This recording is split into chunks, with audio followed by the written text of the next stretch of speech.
Congress party అందరికంటే ముందుగానే లోక్సభ అభ్యర్థులను ప్రకటిస్తూ వచ్చింది. 3 స్థానాల దగ్గర ఆగింది. ఈ 3 నియోజకవర్గాలు ఖమ్మం, కరీంనగర్, హైదరాబాద్. ఇక్కడ గమనించాల్సిన ఒక విషయము, అభ్యర్థులు ఎవరో ప్రకటించకుండానే ఖమ్మం నుంచి ఒకరు, కరీంనగర్ నుంచి ఒకరు నామినేషన్లు దాఖలు చేసుకున్నారు. ఇక్కడ మరొక అంశం, ప్రియాంక గాంధీ ఖమ్మం నుంచి పోటీ చేయబోతున్నారు అనేది కూడా ఒక చర్చ ఉంది. ఇక్కడ మరి ఏఐసిసి ఆలోచన ఏమిటి? తెలంగాణలో అధికారంలోకి వచ్చిన తర్వాత అసెంబ్లీ స్థానాలు బలంగా ఉన్న వాటిల్లో ఖమ్మం జిల్లా ఒకటి, కరీంనగర్ జిల్లాలో కూడా అన్ని స్థానాలు వస్తాయని అంచనా కాంగ్రెస్ పార్టీకి లేదు. ఉత్తర తెలంగాణ జిల్లాల్లో కరీంనగర్లో అన్ని స్థానాలు రావడము, ఖమ్మం జిల్లాలో మొత్తం జిల్లానే స్వీప్ చేయడము, ఇది కాంగ్రెస్ పార్టీకి కలిసి వచ్చిన ఒకానొక అంశం. అక్కడ 3 మంత్రులు కూడా ఉన్నారు.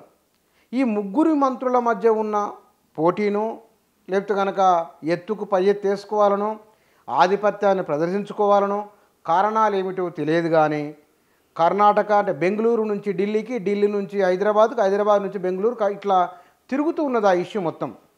బట్టి విక్రమార్క వెళ్ళడం, కేసీ వేణుగోపాలను కలవడం, తర్వాత ఖర్గే దగ్గరికి ఖమ్మం పంచాయతీ వెళ్ళిపోవడం, ఈ వరుసగా జరుగుతున్న పరిణామాలు.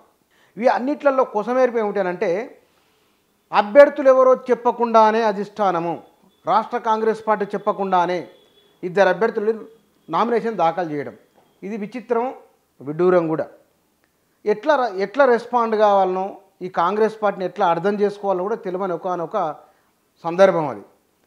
ఇప్పుడు ప్రియాంక గాంధీ పేరు తెరపైకి వస్తున్నది. బహుశా ఆ 2-3 తగులాడుకోవడం వలన ఈ తగులాట తీర్చాలంటే, అంటే ఒక కమ్మ సామాజిక వర్గం, రెడ్డి సామాజిక వర్గం, దళిత సామాజిక వర్గం, 3 సామాజిక వర్గాల మధ్య ఒక రకమైన ఆధిపత్య ధోరణి ఆ మంత్రులకు సంబంధించి కనబడుతున్నది. వీటిని బ్రేక్ చేయాలంటే ప్రియాంక గాంధీ రావడం ఉత్తమమైన భావన ఉన్నది. వాస్తవాన్ని ప్రియాంక గాంధీ రావడం వలన ఆ ఇంపాక్ట్ మొత్తం తెలంగాణ ఎన్నికల మీదనే ఉంటుంది.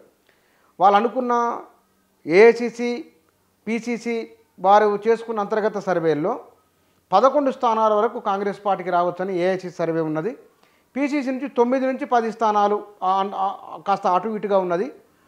3-4 స్థానాల్లో 3 స్థానాల్లో బీజేపీ, 2 స్థానాల్లో బీఆర్ఎస్ నుంచి గట్టి పోటీ ఉంటుందన్నది ఒక వారికి వచ్చిన అంతర్గత సర్వే అనేది గాంధీ భవన్ వర్గాల సమాచారం.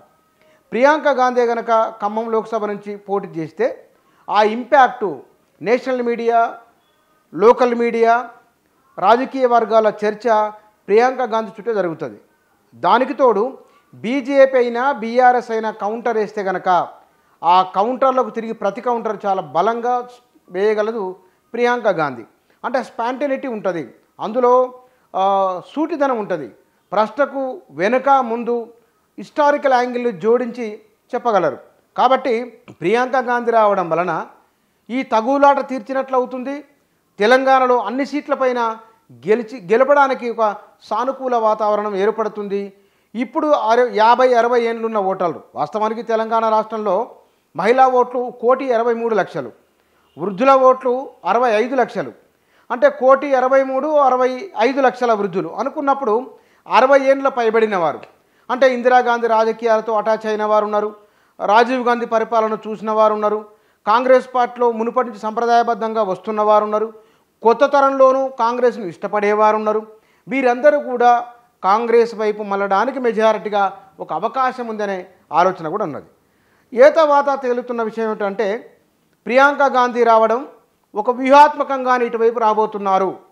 రాష్ట్ర స్థాయి కాంగ్రెస్లో ఘర్షణ లేకుండా ఉండాలంటే, ఆ ఘర్షణ నివారించాలంటే, వారు కలుపుకొని వెళ్ళాలంటే, ఈ ఆధిపత్యాలకు ఆస్కారం లేకుండా ఏఐసిసి నుంచి ఎవరైనా ఉంటే, గాంధీ ఫ్యామిలీ నుంచి ఎవరో ఒకరు ఉంటే కనుక అన్ని రకాల సమస్యలకు ఒకే ఒక నిర్ణయంతో పులి స్టాప్ పెట్టవచ్చు అనే భావన అధిష్టానం మదిలో ఉన్నట్టున్నది.